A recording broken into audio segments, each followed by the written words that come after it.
Hello there guys, it's me, Unstable Voltage. Welcome to a new series of Age of Wonders 4. I really haven't given this game the amount of time and attention it deserves, which is a real shame because it's actually a very good 4X game. But there has just been a new expansion released, which is Giant Kings, and I thought that's a great opportunity to jump back in and give this game another go. It's quite a pricey DLC expansion type thing, but it had some cool new stuff, so we'll go through and have a look at that, and then we'll jump into one of the new sort of mini campaigns that come with it. So the major part of this DLC is the new ruler type, the Giant Kings. I know very little about it. I haven't even played it yet, so I'm just going through the store description here for it. Ascend as a mighty Giant King, ruling over mortals with unmatched power. Giant Kings possess unique terraforming abilities and can use the item forge right from the start of the game. Call upon ancient weapons to fight with you and unlock powerful runes to forge unique equipment. Choose from one of 4 mighty clans and transform the world around you, flatten peaks, raise mountains, mold lava, and freeze the land. So that's the new hero type. There's a new sort of city type, the Crystal Dwelling. They've now added a thing called landmark regions. So these are regions that are sort of pre-crafted that will appear in the realm. So you can sort of annex them, and they all have some like very nice set pieces to them in terms of the fights that you might encounter and things like that. There are handcrafted regions, so it's not all just procedurally generated. They've actually added 38 regions that get blended in to the existing maps. Merchants now roam the land, offering powerful services and rare goods. So there's one that sells hero equipment and skills, there's one that sells mounts, and there's one that allows you to see basically over the map, gives you like a strategic map view. Also says if you're feeling bold, you could attack these traders to seize their wares, but beware future dealings may be closed to you. And then there's the Fated Regions event system. A new realm trait, Legends of Merida, introduces 9 unique story-driven regions, each linked to the forgotten history of the Giants. Embark on a journey to uncover the mysteries of each region and complete their quests to claim legendary artifacts and grant powerful economic bonuses. Collect 3 artifacts to trigger a special endgame event with a unique reward. And interestingly, you won't get all 9 of these regions within your game, so it gives you an opportunity and a reason to go through and play it again to unlock more of them. There's some new wildlife units. I think there's 5 new wildlife units. There's 2 new tomes, which is the Tome of Dungeon Depths. Build a grand underground empire and protect it at all costs. Transform your provinces into a new dungeon theme with economic bonuses and 4 special province improvements. Craft eternal clay soldiers and deadly traps to defend your territories. And then there's the Tome of Geomancy. Transform your units into beings of geomantic crystal tuned to the energies of the earth and supercharge their damage and resistances. Recruit Geomancer units to harness the power of the earth and arm your forces with razor-sharp resonating weapons. So that's basically it. 3 new realm traits, new realm template, 2 new ancient wonders, 4 new music tracks, and a new interface skin. So there's quite a bit in there. So I'm going to go ahead and start a new game. We're going to pick the little GK is what we're looking for down here for God King. So we're going to pick this premium challenge realm, which is the Shattered Throne, Vestiges of Merida. Says the challenge rating is 2 out of 5, which is probably good because I'm a little bit rusty because I haven't played for ages. So realm traits, we have the Crystal Dwellings here, as we would expect, because it's a major part of the expansion. There is a crystal dwelling present on this map, engaged in its eternal search for knowledge. Legends of Merida. The realm was once part of the fabled giant kingdom called Merida. There are fated regions present on the map which offer quest chains exploring the present and past of Merida. Many myths surround the fabled kingdom of Merida, where giant kings once ruled the small races across the worlds within. Undeniable is their wealth and grandeur still exhibited within its ruined monumental structures and cities, yet there is much debate among Godir about the fall of Merida. Some say the giant kings became corrupted by their power, giving rise to the traitor kings. Others became archons, suppressed for the destruction of the lost utopia. Certain is that the archons and their exiled elder dragons besieged Merida, ending the long age of giants, and distantly presaging the Endalian crisis. While the various giant clans seek to carry on the legacy of their ancient forefathers, their deeds pale beside the marvelled legends of Myrida. So, gain artifacts when completing fated regions, which grant unique bonuses and can be collected to start impactful follow-up happenings. Artifacts are often part of a collection. Completing the collection will trigger an impactful collection happening. Artifacts may be traded between players. When defeating a player, all artifacts of that player are claimed by the defeating player. Fated regions are affected by the Ward of Fate. The region is protected by a spell, according to myth, woven by fate itself, which renders this sector uninhabitable and blocks world map spells. Only when the fateful conflict overseen by this spell has been resolved will the ward disperse. Only some of the fated regions available will be present, leaving more to be explored on another realm. Low population, so the realm features less civilization than others. Free cities are rare and fewer free cities basically. Subdued infestations. The wildlife on this realm is more dormant than usual, and it starts with a reduced amount of infestations. Lingering creators. Giants and demi-giants are prevalent on this realm. Giant and ogre units are common, and it's a continents map, so the realm is dominated by several large contested land masses. The realm consists of several large land masses separated by oceans, and each empire shares a landmass with one or two other empires. Cool. Let's go. We're going to play on all the standard settings, so it's a medium map size, 5 players, difficulty normal, classic turns. Your journey. And we are going to pick... I'm going to pick from one of the 3 pre-done factions. We'll just go in quickly and just hit edit, just so you can see the giant type. So there's basically 4 types of giant. There's the Storm Giant King, there's the Rock Giant King, there's the Fire Giant King, and the Frost Giant King. So it's basically the elements, right? It's storm, which is kind of like, lightning or air or wind, earth, fire, and ice or water, basically. There are some nice settings, some visual options here. We can go ahead and look at. We've got all these skin decorations, like sort of silver and gold looking, and red sort of rune decorations, which is quite nice. If we go in, there's loads of different head options, like this weird one with like 2 heads. You've got ones with 1 eye and horns, ones wearing these weird skull masks. There's definitely some very interesting options in here. Changed the eye colour, got some decent cape options that work quite well with these models as well, and there's a few different outfit options as well, so some interesting stuff in there. Fair few interesting body types. So that's essentially what we have in terms of the race. I'm just going to get all the way back out of here because I'm not going to edit one of the races. I'm going to pick one of the pre-done ones. So we've got 3 options here. We've got Falator Builder.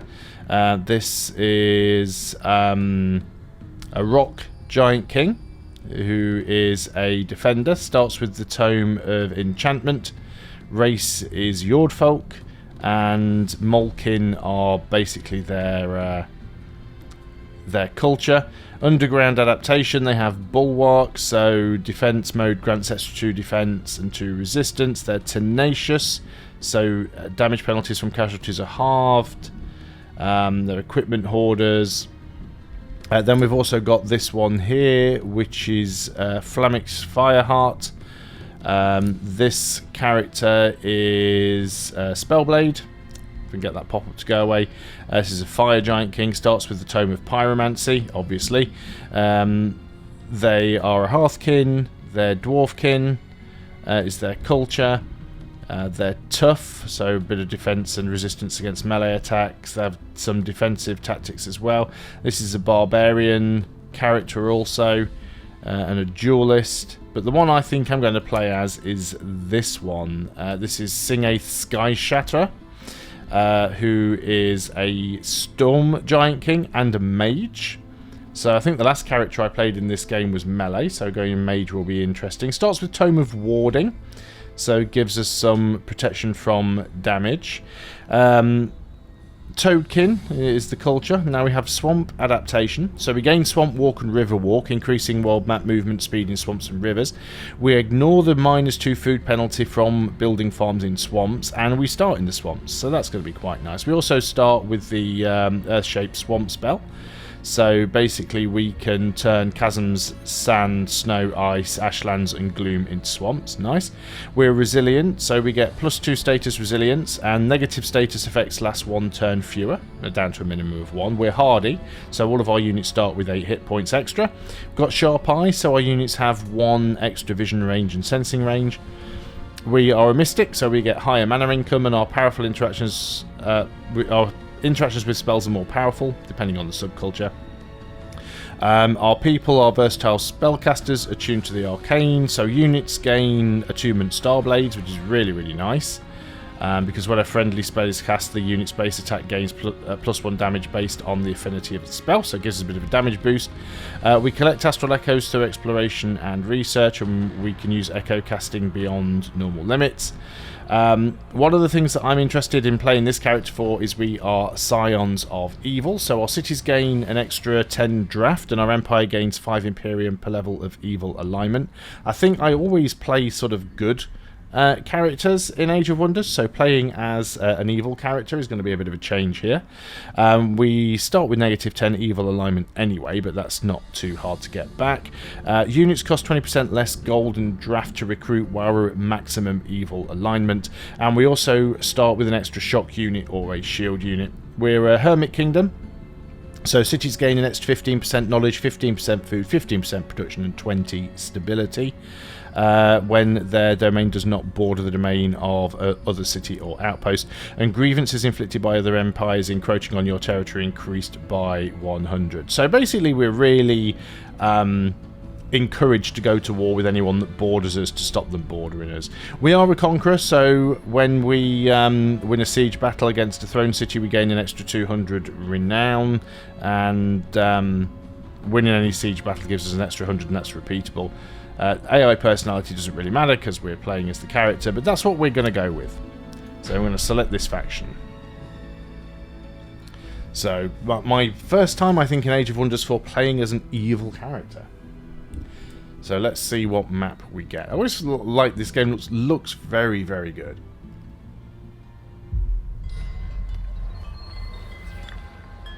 So here we are. Now we've just got to see if I can remember how to play. A new ruler emerges, exploring your surroundings and expand your domain. Prepare to face your rivals and become the master of this realm. Your choices will shape the new Age of Wonders. So we start with the Tome of Warding. We've got Gale Toads. So we're Toad King. This is all stuff that we just went through on the last page, so not really relevant. Starting magic, we get to choose which of these we want to have, or do we get both of them? We get both of them. So we've got Mark of Invulnerability. So this is a level 2 buff spell. The unit becomes invulnerable for 1 turn and has their negative status effects removed. Cannot be used on a unit more than once per battle. And we have Magic Shield, which is also a level 2 buff spell. Target unit gains 2 bolstered defense for 3 turns and 2 bolstered resistance for 3 turns. And it doesn't say that we can't use that more than once. Okay, that's fine. And we've got this new skin to the UI, which is nice as well. So what have we got and what have we got nearby? We have our scout unit here.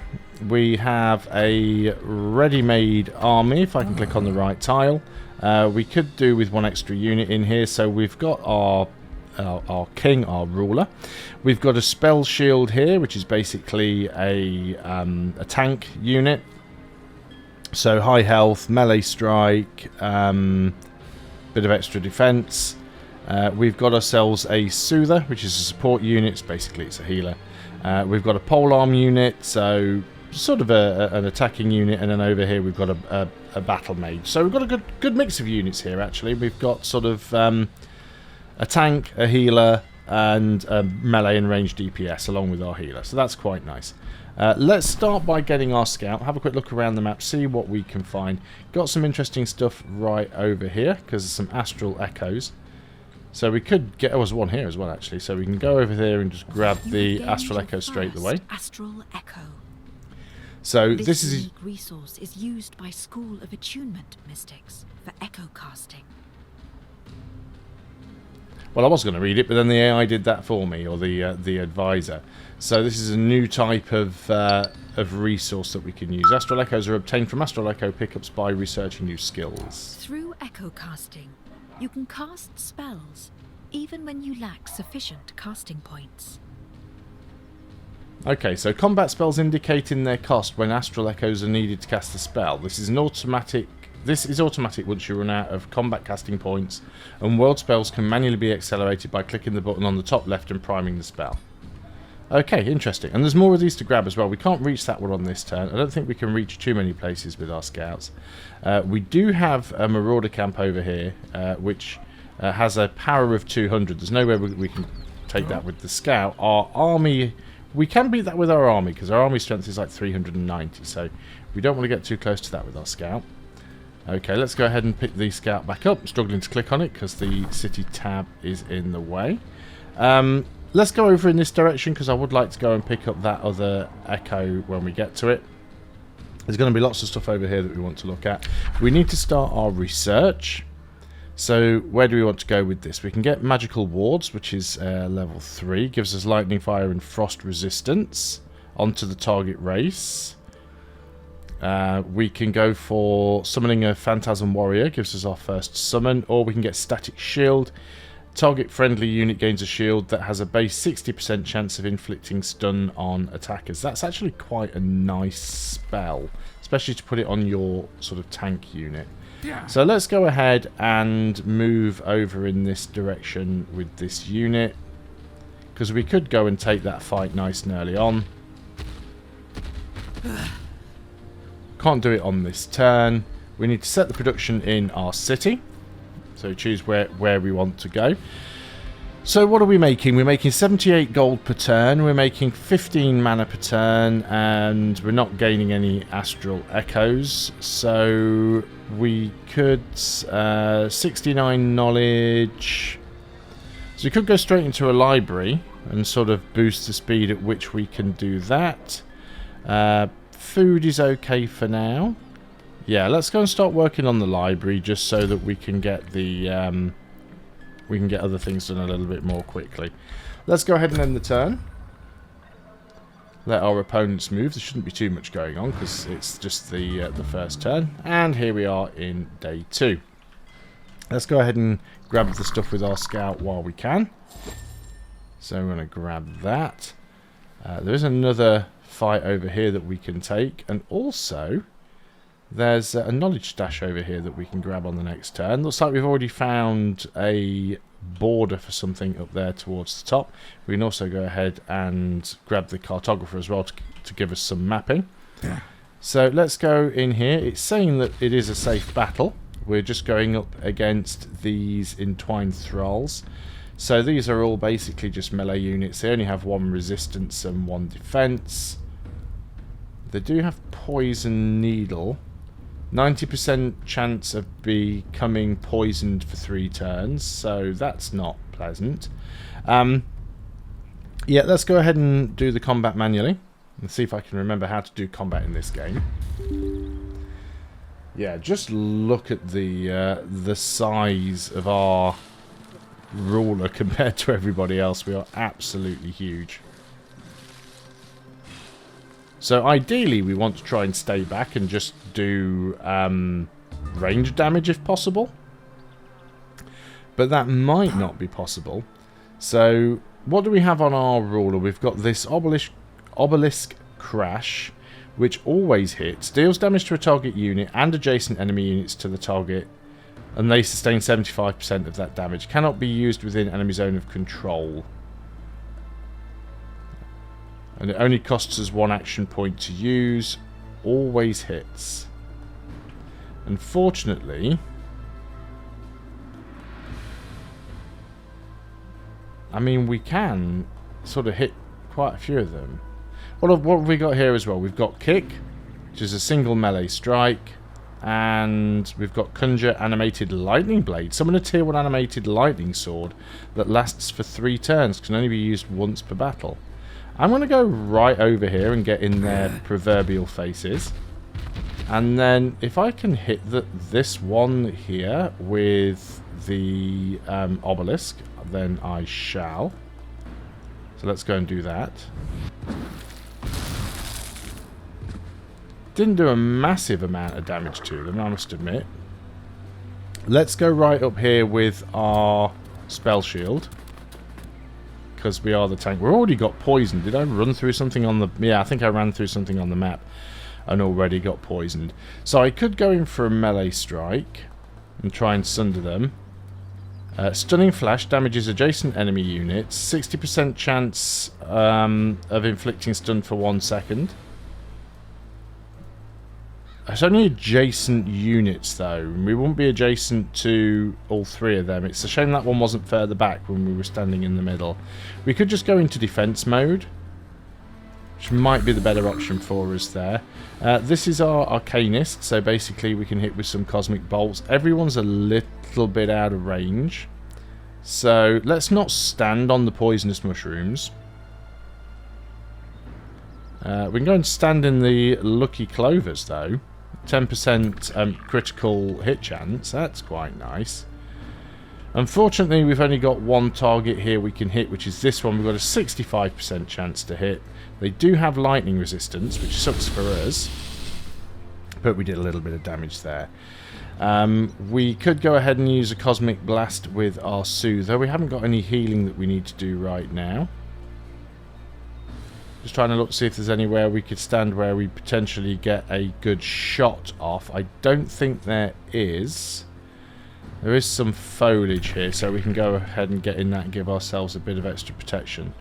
But yeah, nobody else that we can actually hit. So let's just go and put you on to warding mode. And then we've got our Arcane Guard here, who we can move forward into this space, and we will, and just put them on that. Do we have any spells that we can cast? Oh no, we're prepared. We don't have a prepared spell yet. So let's end the turn. So we'll probably take some damage here. They actually poison themselves by walking through the poison, which one is not great for the AI. You think with these units being undead and using a lot of poison that they'd be resistant to poison. At least the ruler's resistant to poison. Not taking a huge amount of damage there, so I'm not overly concerned about this right now. There we go. Now it's our turn. They've poisoned themselves, which is absolutely fantastic.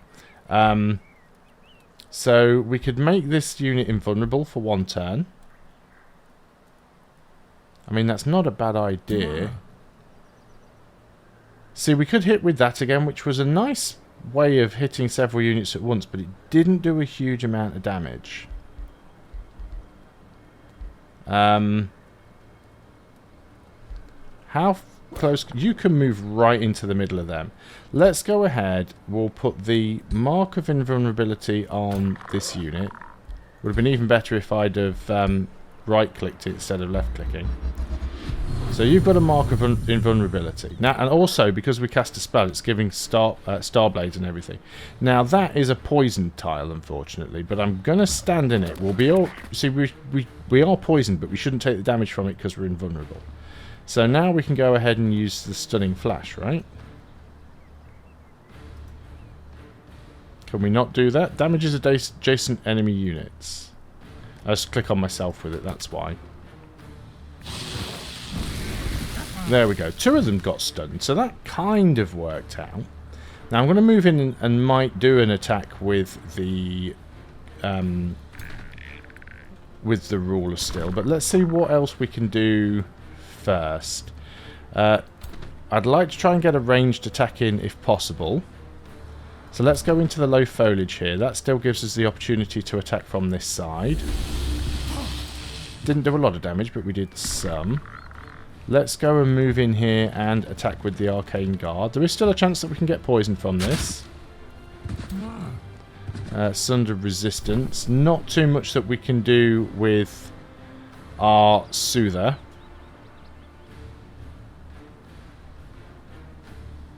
I mean, that's not technically true. We can come up here and we can put a heal on our tank. Just make sure they've got some health back. Now, if we get you over to here... I can't use my Obelisk Crash. I can use Kick. And that does a lot of damage. Let's go ahead and kick this unit. That was a lot of damage there. There isn't really anything else we can do, so let's go ahead and end the turn. I should probably adjust the camera and zoom in a little bit more. We can see what's going on. So you're going to attack our God King. That's fine. Got plenty of health here. Yeah, they're repositioning a few units now. I mean, even when your hero unit is a mage, it's still nearly always better to let them tank it, just because they have so much extra health compared to everything else. Like 128 hit points is absolutely insane.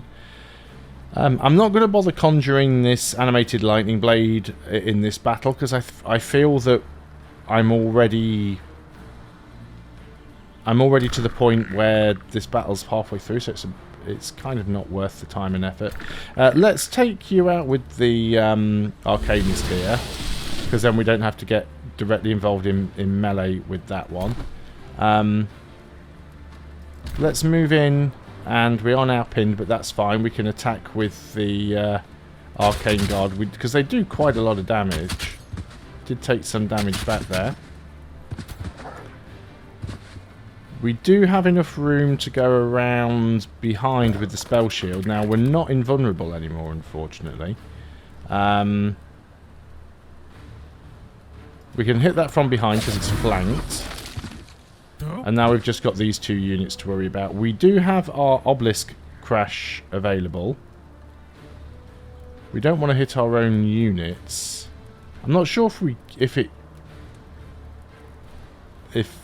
friendly fire is a thing with it, or we could use a kick won't get us a kill, so let's go and use the Obelisk Crash. Yeah, it doesn't cause friendly fire. Just wanted to check on that. And we could potentially still get away with a Cosmic Blast from the Soother if we could get a good enough position. Over here's quite nice. It gives us a 90% chance to hit. Let's hope we get a crit. Yep, there we go. So that's got rid of them. So they've only got one unit left on the battlefield now. Let's end the turn. Unfortunately, they are now attacking me from behind. I'm flanked. So that's not ideal. And the turn is mine. We probably can't find anywhere where we could get a good shot with the Arcanist. Maybe we can actually get into a better position with the Soother. Because if we can take them out with a ranged unit, we won't risk getting poisoned again. And there we are, they're out. Okay, so not a bad fight. Considering I haven't played in a while, that could have gone a lot worse than it did. Cool. So they're all out. Battle 1 gives us 75 draft. We do have some more orders. We have... What's this we have over here? This is another army. If I mouse over that, it should tell me what our chances are of winning it. Another safe battle, even though we have taken some damage. Do I want to keep just roaming around and fighting things? I mean, maybe. Maybe I want to just keep attacking the wildlife. We've already moved the scout this turn, so let's end the turn, see what happens. Day 3, so not a lot happened. Let's go ahead and grab the knowledge. 37 knowledge. Let's go ahead and grab that other Astral Echo. We do have... now, what are these things? These are like the dungeons, aren't they? The Ancient Wonders. So we could annex that. Who does this belong to? It belongs to somebody. Let's move a little closer. Small monster den. Yeah, not ideal. We also need to go and check this out on the coast as well. Galleon wreckage. Give us some gold production or hero equipment. That'd be nice. Okay, let's go in and take this battle. It says it's safe. We have sustained a little damage here, so we'll need to be careful. We've got ourselves a level 2 Butcher Ogre, which is their tank unit. We've got another fighter unit here, actually, a Zealot, and then we've got one of those Entwined Thralls. I don't think there's anything too terrible to worry about here, but this Butcher Ogre does have a lot of health. So we will really want to try and take that thing out as quickly as possible. So maybe we start off by taking a little bit more of a defensive stance. Not sure why the game makes a sort of a weird sound every time it loads into a battle. So it sounds like I've got emails coming in, but I don't have my email program open, so I don't know why it's doing that. Let's go ahead and start by conjuring our animated lightning blade. I guess we can kind of put it wherever we want, right? So let's go put it over here. Now, how weak is it? It does have 60 hit points, actually. That is not bad. That's pretty good.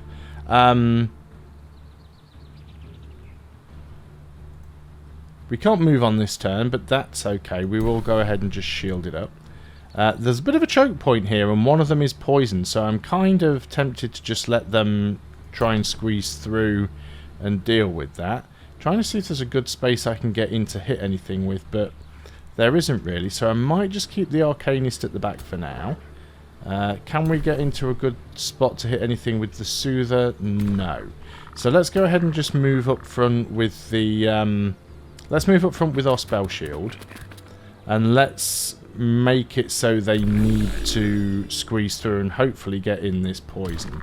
We'll go and back him up with the Arcane Guard, so if anything does slip round we can go in and do a little bit of extra damage. Again, you can go and shield up as well, and then we should probably put the Soother into a good position for support. Can we get a heal on our unit on the spell shield? Yes, we can. There we go. And at least they have turned to face the correct way now. And now, yeah, let's move forwards with the Arcanist because we can get into a better spot. Still can't hit anything. Everything's out of range here. Yeah, can't do anything else other than end the turn. So they're getting a bit of an advantage here. But we do have the positioning. Yeah, this is the one that we really want to take out quickly.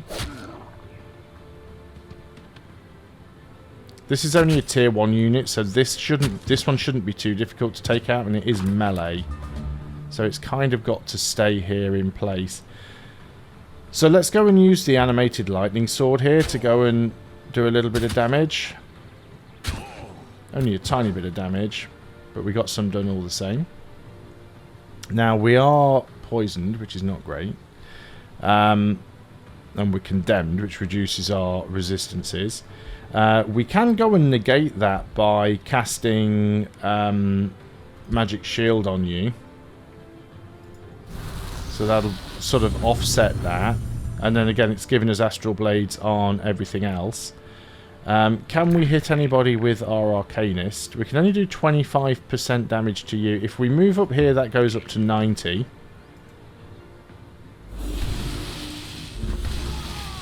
So a couple of good hits there. We don't really have a position that we can get in with the Arcane Guard. I messed that one up a little bit because I've got this the sword there, which is causing some problems. Maybe we can still hit something with our Cosmic Blast. 65% chance to hit from there. I can move into this open tile for a 90% chance to hit. Or I could just go here and we could get a 100% chance to hit the Ogre, which I think is what we want to do. We really want to try and get his health down as quickly as possible, because he's going to be a problem. And then, yeah, our Arcane Guard are kind of stuck here. I don't really want to go... I mean, I could go through the poison with them. but that doesn't seem like something I want to do. Let's move up here anyway, get him in position, and go ahead and just shield up. And the spell shield we can still attack with. We could try and stun. Let's give it a go. Let's see if we can actually stun. Might resist it. Yeah, they both resisted. That's unfortunate. And can I reach with the obelisk? No, we're out of range. But I can get close enough to hit with the obelisk. So let's go in and do that. And we want to target the ogre because we want to do the primary damage to the ogre because he's got the most hit points. So that wasn't too bad. Okay, not much more we can do there other than end the turn, and I can fight with the camera a little bit more. So this unit's a bit annoying because it's ranged. Oh, he's actually coming in to attack our Giant King. That's fine. Might need to do a little bit of healing here. We're now bleeding. That's not ideal. Yeah, we're definitely going to need to get another heal on this unit very soon. Or some invulnerability. Okay, we don't have a heal available right now, so that's problematic. So we will start trying to do whatever damage we can. Kind of disappointed with where I put this sword thing now. Let's go ahead and do damage with it. If it gets taken out, it gets taken out, right? So it's only a summoned unit. Not enough to kill that unit off, unfortunately. Yeah, a bit annoying that I can't heal you. Let's take this unit out with the Cosmic Blast. Let's use our Arcanist to try and take out the ogre.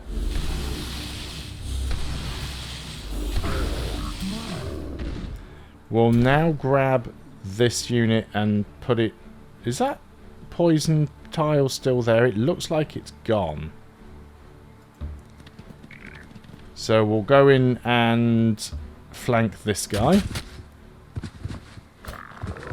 Don't take a lot of damage from that, unfortunately. Now, you've taken a lot of damage, and I'm not happy about that in particular. So we'll go ahead and we'll give you Mark of Invulnerability. That removes all the negative status effects as well. And...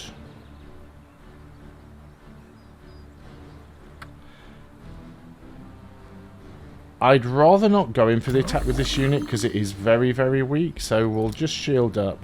I've still got units that can act. Oh, our giant can still act. How much damage would the kick do? I can't actually get in next to them anyway, so I've kind of blocked the path there. It's very much a choke point on this map. Either way, that's done a good amount of damage to them. It's lowered their morale a fair bit. So let's end the turn. Are they going to try and run away, or will they stand and fight? The summoned unit has now disappeared. They've tried to fight, so they've triggered an attack of opportunity and taken some damage. And surely we're going to retaliate to that, are we not? Apparently not. Do we have a heal available? Yes, we do. So let's put that on the spell shield. Oh, is that a global heal? Target friendly unit and another within 2 hexes also heal 20. It's only temporary hit points, unfortunately, so it doesn't sort of carry over. But we should be able to finish you off with the Arcanist there and not worry about taking any further damage. Cool. That'll do. So another battle won. Again, we've taken a bit of damage here. We probably need to have a little bit of a rest and heal up before we go and take on any of these other armies. Let's back out a little bit and prepare to heal up. Anathir can annex its first province. Okay. So where do we want to annex? What options do we have? If we annex this province here, we've got the option for a farm. We can build a forester, or we can get a mine. We can get a farmer mine up here. We can also get a quarry. This one's not great because it's just a farm. Although there are pastures, so that does give us plus 10, so it's quite a nice farm location. Yeah, maybe we just do want to go food for the growth and take the one that looks like the least useful tile. But that pasture will be able to give us a lot of extra food. Our ruler's also leveled up. Gain skill options from 3 sources: class, origin, and hero signature skills. Okay, so I've actually not played this game since, like, the last 3 DLC expansions came out. So I think quite a bit has actually changed since I played the vanilla version of the game, and certainly this level up system seems to have changed. So none of our signature skills are actually open yet, so let's not worry about any of those. So our options here, this is the one that we already have in Giant Kings, which is our conjuring the animated lightning blade, which doesn't seem that useful. Impactful animated weapon. When conjuring the animated weapon, deal 10 lightning damage to adjacent enemies. Is that adjacent to the caster, or is that adjacent to the conjured weapon? We've got this option, which is Hurl Lightning. Deal damage to the target unit. Electrified. It inflicts electrified for 3 turns. So the unit sustains 4 lightning damage every turn. Stacks up to 5 times as well. Very nice. Cannot be used in zone of control. Single shot. And that leads into some cool stuff as well. And then we have Disenchanter. Disenchanting grants 35% binding essence and fragments. I think if I was to pick any of those right now, it would be the Hurl Lightning, the extra attack ability. And then we've got some mage-specific ones. So we've got Fire Revoker. So this is Fire Revocation, always hits, range of 6, deals damage in a 1 hex radius, 90% chance of inflicting burning for 3 turns, cannot be used in zone of control. Incompatible with Lightning Evoker, so it's one or the other, and they get some buffs. Well, I mean, I feel very much like we should go down the lightning path. Going down the fire path might not be a bad thing in terms of giving us options. If we're up against stuff that's got a resistance to lightning, we can pick fire instead. But do these things just buff up lightning? If they buffed up lightning damage in general, then I'd say, well, let's stick with the Lightning Evoker because of those buffs. In fact, do any of these buffs lightning? Because if they just give us buffs to lightning, then it makes sense to go down that route. Then we've also got resistance, so it's just some status resistances as well. I mean, they're all good to go down. And we've got Curse, which is always hits 6 tile range, curses the target unit, gives them 2 sundered defense, 2 sundered resistance, and 2 weakened for 3 turns. All nice stuff, but I think we are going to go for Hurl Lightning. I think that's what we've got to do. We've still got our ambitions to sort out here. I don't think at this point we have any equipment. No, we don't have anything, which is a shame. And we still have how many turns left on that? Let's just click on the city and find out. 4 turns left on the library. We should start getting some new units, actually. Let's go ahead and get ourselves...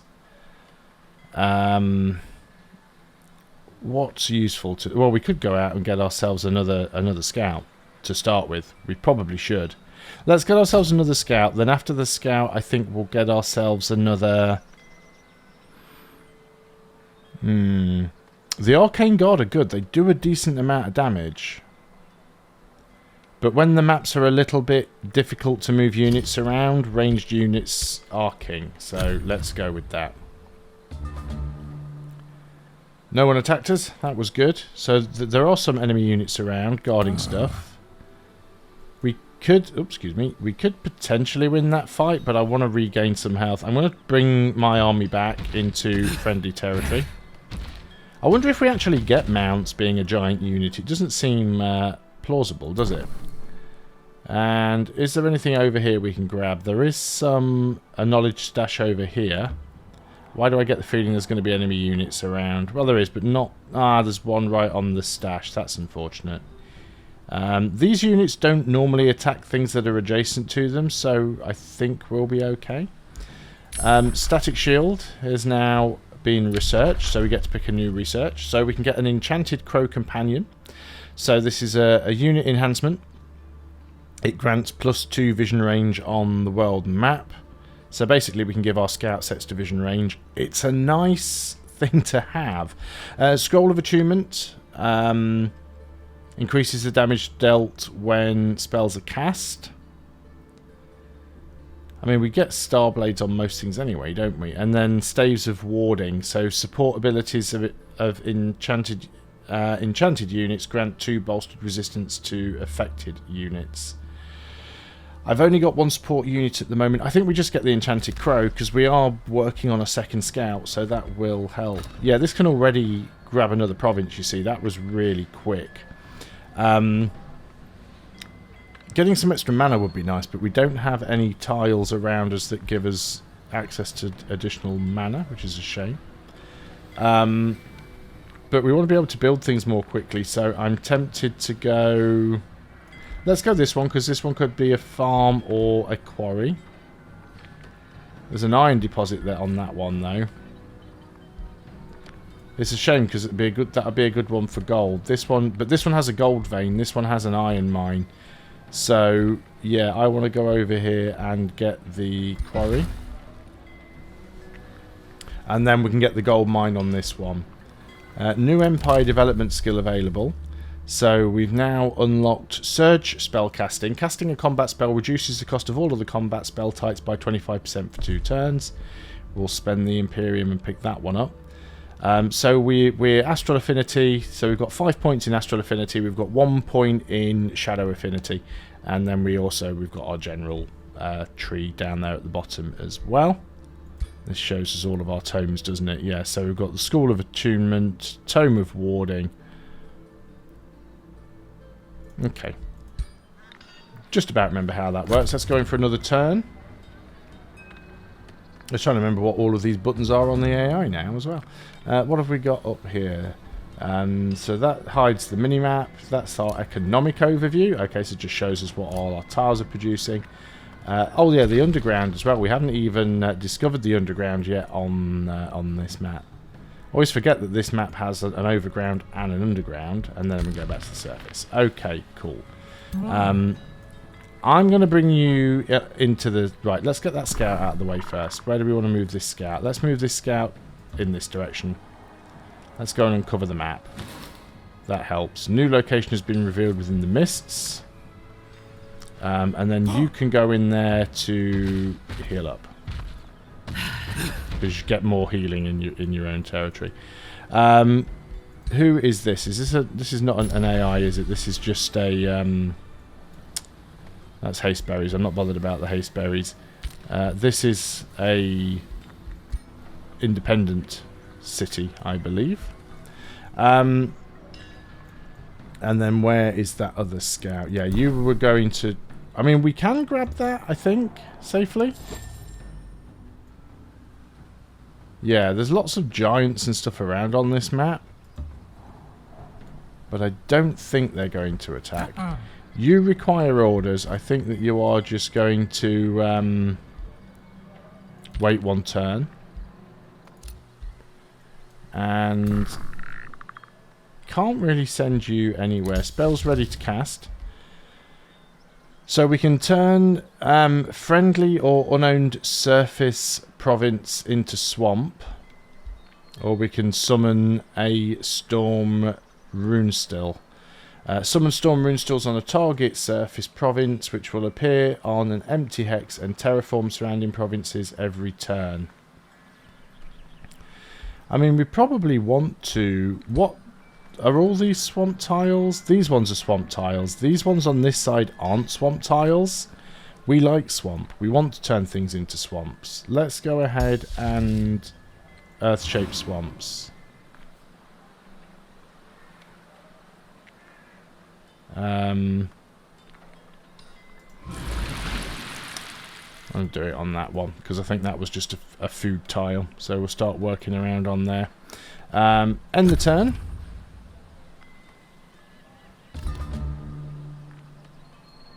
I'm tempted to take my army over here and deal with this unit so we can grab that boat for the money. We're not fully healed, but I mean that's just a really weak army. Can we actually get it on this turn? You must research Sea Fang. Oh, it's actually in a water tile, so I can't get at that right now. That's unfortunate. This one's a low-risk battle. Still in my own territory, so if we end the turn on this tile, we'll actually still get some healing back, so that's fine. Let's go and scout a little more. We'll cover as much of the map as we can. We found an entrance to the underground, so we'll definitely go in there and take a look. Let's start going and having a look in this direction.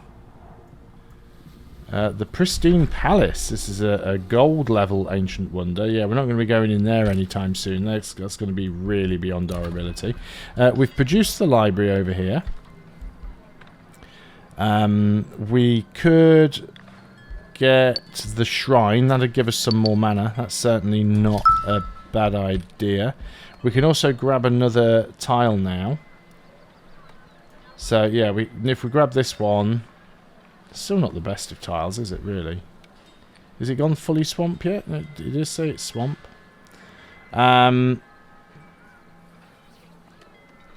Let's get the gold mine, I think, and end the turn.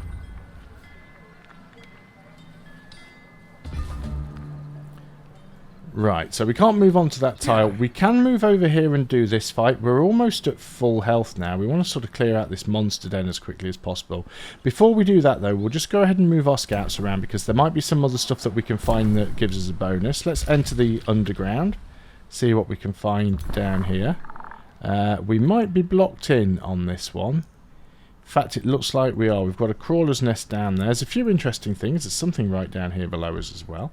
Let's go back to the overground. We do have another scout. That's probably the edge of the map. Okay, so who and or what is this? Meeting Perpetual Silas? A floating formation of stone faces addresses you. Silas welcomes you, sister. I am Lafinor. We share ancient kinship, although our paths diverged eons ago. You've heard of the elder giants who turn themselves into crystals to preserve not just themselves, but also their lore. We, scholars of the cosmos, keenly note your mobility, giant. Not out of envy, but out of utility. Like our Slydrius sentinels, our wisdom can guide you to erudition. The stone-faced entity's voice is monotonous, yet not without helpful tone. We, the Eternal Sages, will reward your aid. Lafinor. There's always names that I really struggle with. Lafinor concludes, you're eternally invited to our crystal dwelling to exchange knowledge and secrets. Inspect the crystal settlement of Silas. Open to dwellings overview. Offer to aid the sages with a quest for knowledge. He'll explain how we can aid them.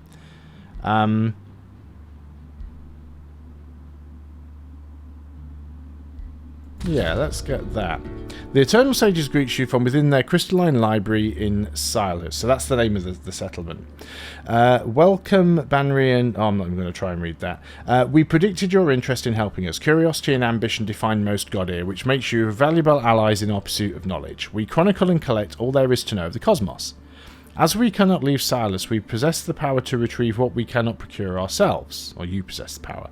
The Eternal Sages conclude, will you lend us your aid in the quest for wisdom? You require 10 more allegiance to reach a stone pact with Silas. So we can ask them for a quest, we can ask them for a challenging quest. We can share your insight. So for 6 turns, we lose 10 knowledge per turn and they generate 80 knowledge per turn. They gain 6 alliance with us. We need 10 more. Offers you a quest that will yield 10 allegiance when completed. Yeah, so we just take a normal quest. Destroy 1 small monster den. Yeah, we can do that. Is there a specific one that you want us to claim, or is it any particular monster den? This one up here, that's ideal, because we're right next to it, and we're sort of moving over there anyway. Fine. So, we're going to do that. Is that what you are there? Because we found... So that's you. You're not hostile. You do have some units. That's a giant bird nest. So at least we know where you are now. That red territory is all what's controlled by the monster nest. Let's go back in this direction. We might be able to have a little peek through the trees.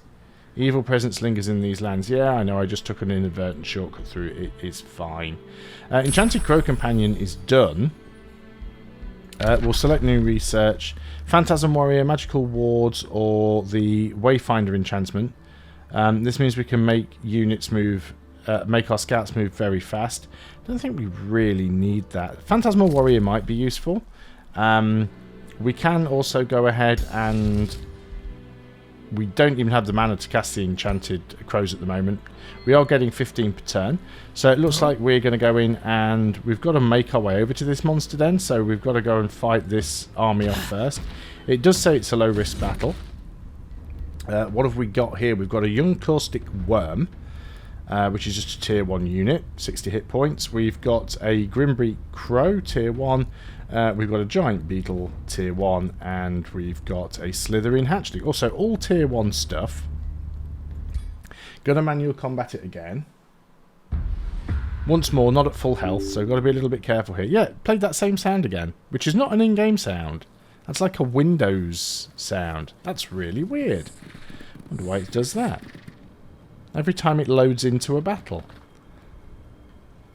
Must be an option or a setting somewhere. I'll have to have a look for that. Maybe it's just to let you... I wonder if a lot of people tab out while it's loading in the battles, and it just plays that sound to let you know that the battle's loaded in. And if anybody knows the answer to that, let me know. I'd be very interested to find out. Hurl Lightning. I mean, that does way more damage. It's only to a single unit.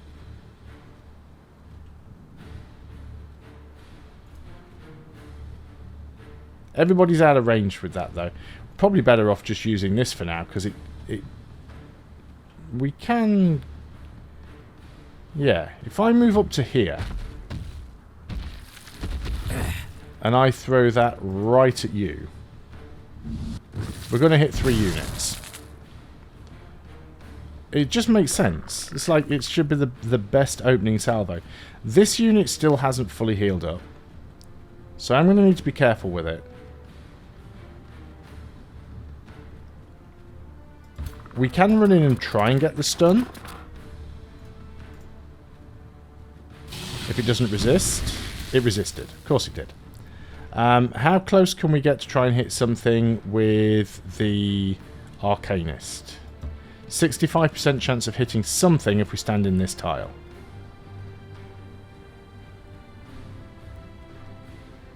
Let's try and get the crows if we can, because they've got the highest mobility. We did hit them. So, we could go ahead and do the heal on you, but I feel it's probably a bit of a waste at this point. We can come over here with the Soother, and we've still got a chance of hitting that crow. And then our Arcane Guard is a little bit sort of stuck at the back, so can't do an awful lot other than move forward, and we'll use that to pop in defense mode. Can't cast any spells yet, so let's end the turn, and hopefully we don't take too much abuse on turn 1 from the enemy. He's moving all the way around. Does have a ranged attack, though. And he missed, so that's actually useful. You're moving around, you're flanking us. Is that a flanked attack? Yeah, flanked. Have poisoned us. That's not going to be a flanking attack, because you're in one of the forward tiles. So that will trigger a retaliation, or it should do. Oh no, because they haven't got any movement left, so they won't retaliate. Okay, so that was a little bit nasty. So I think what we will do here is we'll go ahead and... we'll do the Mark of Invulnerability, because it'll remove the negative status effects on him. And pop Starblades on everybody else. We can still use one of our other abilities. So we can use this Hurl Lightning. It does quite a bit of damage. We can completely get rid of that unit. I mean, this actually does apply a turn-by-turn debuff, so it's probably not worth using it on an enemy that it's going to kill instantly. Let's go ahead and get the Arcanist. If we can take this unit out, it would be nice. It's not a huge amount of damage. If we can get round here and attack with you... Yeah, this unit has a lot of resistances. You can also attack it. Didn't quite finish it off, unfortunately. So we could finish it. It was only a 50% chance of hitting with you, so I think we'll just go ahead and go for the heal. Remember, these are only temporary hit points, so they only last for the battle. Doesn't heal the unit up in totality. Are you going to miss again? No, that's a shame. We did resist the poison. A little bit of an attack going on there. That's fine. Yeah, we've taken minor damage now. I think we'll easily be able to retaliate to this. Got a attack of opportunity there. Yeah, all of our units took a little bit of heat there. Well, we can definitely finish you off with the Arcane Guard. Don't have to worry about that. Not sure why it's still bugging out the animation. The Arcanist cannot attack from there, so we'll take you out. We'll try and take this out using the Cosmic Blast. If we don't miss, and we missed, because of course we do. Yeah, the Arcanist is sort of stuck at that point. So I will go in from behind and attack. Well, we did take an attack of opportunity from the Crow, but it was minor damage. So get rid of that unit, and that frees up our Arcanist, who can now take the shots at the Crows. And then that just leaves this unit over here that we can probably... will the kick do much damage? Not that much, but... Oh, we've just walked through the fire and set ourselves on fire a little bit. That's okay. Any spell that we want to particularly cast? I mean, we could, but let's save the mana. Because there's always a mana cost to these. Yeah, let's just save the mana. We can kill this unit on the next turn. It's got low morale anyway. So it's not going to do a huge amount of damage. Yeah, it just grazed a few times there. So let's go with all the ranged attacks that we can first. So 95% chance of hitting from here with the Arcanist.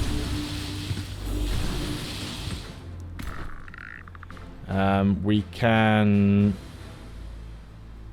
move in with you. 90% chance from here. So if we can take it out without taking any damage back, that's fine. And then, yeah, let's go in here for a flank. So again, took a little bit of damage, but not terrible. Never seem to win anything useful from these battles. Oh, here we go. No, we have. So we've got 70 food and a Staff of Decay. Nice. Tier 2 primary. Can be used on a mage, which we are. Has the bound ability Death Blast. Single magic attack. At a target unit. Base 90% chance of inflicting bleeding for 3 turns. Base 90% chance of inflicting decaying for 3 turns. Which the unit sustains 10 blight damage each turn and cannot regain hit points. And they bleed as well. So it gives them a bleed and they can't heal. Disable secondary slot and mount. I'm going to take it. I don't think we can have a mount anyway. Or maybe I'm wrong. Yeah, incompatible hero type. So we can't have mounts anyway. Although our primary weapon is the obelisk.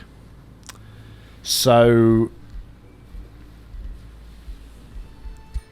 if I were to equip that, yes, incompatible hero type. So you can't use normal weapons with giants. That's fine. We're going to get other leaders anyway. So I'm not worried about that. I still think it was a good item to keep.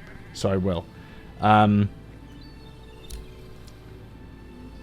It would be nice to try and get a little bit of health back.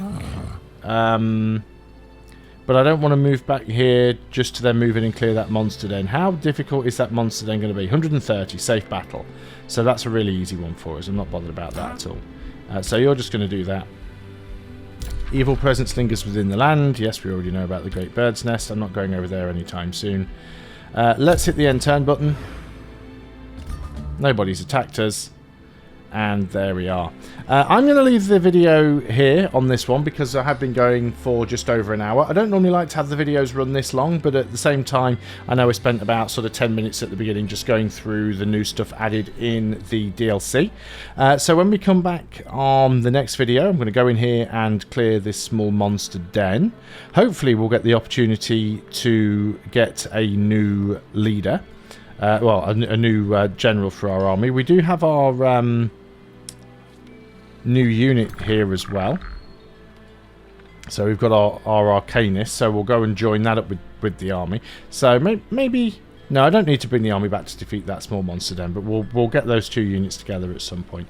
And we'll carry on doing some exploring, but we'll leave all that for the next video. So thanks very, very much for watching. I hope you've enjoyed this video of Age of Wonders 4. It really is a great game, and I'm disappointed with myself for not playing it as much as I should have done since it was released. I definitely want to play more of it. But please do consider leaving a like, leave a comment. If you know what that annoying sound effect is that it makes every time it loads into a battle, please let me know in the comments because it's driving me nuts, especially on the recordings. And if you are new to the channel, please do consider subscribing and I'll get these videos out regularly and you won't miss them. If you click the little bell icon on YouTube, it will remind you when I upload a video. Big thank you to all of my channel members and Patreon supporters. Though you are few, you are greatly appreciated. All of their names will be in the end slate at the end of this video. So, as my dogs are going crazy, that seems like a great opportunity to stop. So thanks a lot for watching. I'll see you on the next video, and until then, goodbye for now.